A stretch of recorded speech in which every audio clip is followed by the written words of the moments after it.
Gentleman from Georgia, Mr. Johnson. Thank you, Mr. Chairman. We've got a lot of people out here in the audience, and if you came in support, to show your support for Representative LaMonica McIver, would you stand up, please? Okay, that looks like around 60 folks. Thank y'all for coming, and you may be seated. And let the record reflect, Mr. Chairman, the vast number of people who came in support of Representative LaMonica McIver. Without objection. The Trump administration has weaponized justice, using the Department of Injustice to carry forward an assault on liberty. Trump has threatened and intimidated a number of lawyers and powerful law firms into submission. He has put powerful institutions of higher learning under his thumb, and he has forced powerful media companies to bow down and kiss his ring. Now he's threatening and trying to intimidate his adversaries in elective office. Last month, Trump's Department of Injustice arrested a female judge doing her job at the courthouse in Milwaukee. They then arrested the mayor of Newark, in the same city that he leads. And now, yesterday, they have filed charges against a member of the House of Representatives. And today, we are engaged in a pre-planned hearing entitled, quote, "Examining Threats to ICE Operations," end quote, while producing a highly prejudicial, expertly edited video published to taint the jury pool and shape a false narrative on Representative McIver's actions.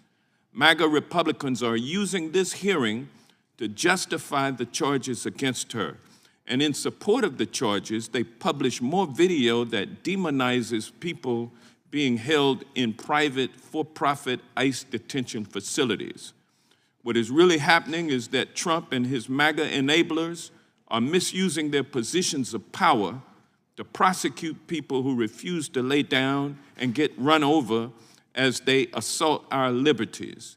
And they are trying to intimidate members of Congress from performing our duties. That's why we are really here today. Last night, Trump's personal attorney, who he appointed to be interim United States Attorney for New Jersey, blatantly abused her authority to target a sitting congresswoman who had been roughed up by armed, mask-wearing ICE agents, males. This interim U.S. attorney targeted my colleague, but just because Representative McIver had the audacity to do her job rather than taking the Trump administration's word that everything was fine. Members of Congress have the legal authority to visit ICE facilities so that we can perform oversight. It's one of the things we are elected to do. But this administration has become increasingly authoritarian and will not tolerate anyone asking questions. That's why Trump and my Republican colleagues call for the impeachment of any judge who rules against this administration. It is why the Trump administration targets students who expressed dissent. And it's why Trump muzzled the big law firms that previously stood up for civil liberties and have now agreed to stay quiet and do his bidding. The Trump administration continues to abandon the Constitution, and the Department of Justice continues to politicize the pursuit of justice. They've come after judges, mayors, members of Congress, and our neighbors and our communities. Who's next? Is it you? Representative McIver has her legal rights. They threaten her, and in threatening her, they threaten us. No one is safe once you can be targeted just for asking questions and trying to ensure that the government is following the law.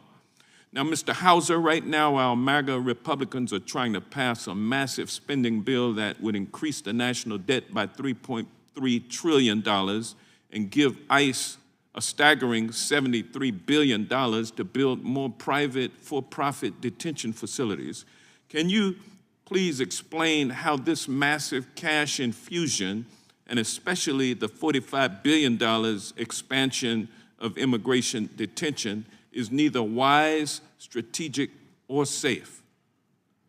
Sir, it clearly shows the need for oversight as they expand detention.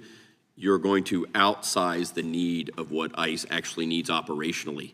Additionally, it will take deportation officers off the streets and now will be in these facilities, so actually making us less safe.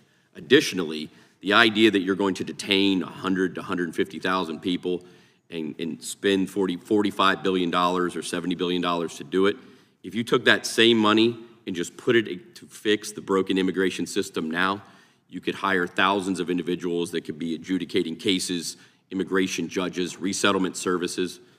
Sir, quite frankly, you could give a couple $2 billion to a country to take some of the migrants back themselves and they would go. The idea that you're going to put this into detention and that will fix the system is a bit absurd. Well, they want the billions. Gentleman's to go time into has their expired. Political supporters' pocketbooks. The gentleman's time has expired.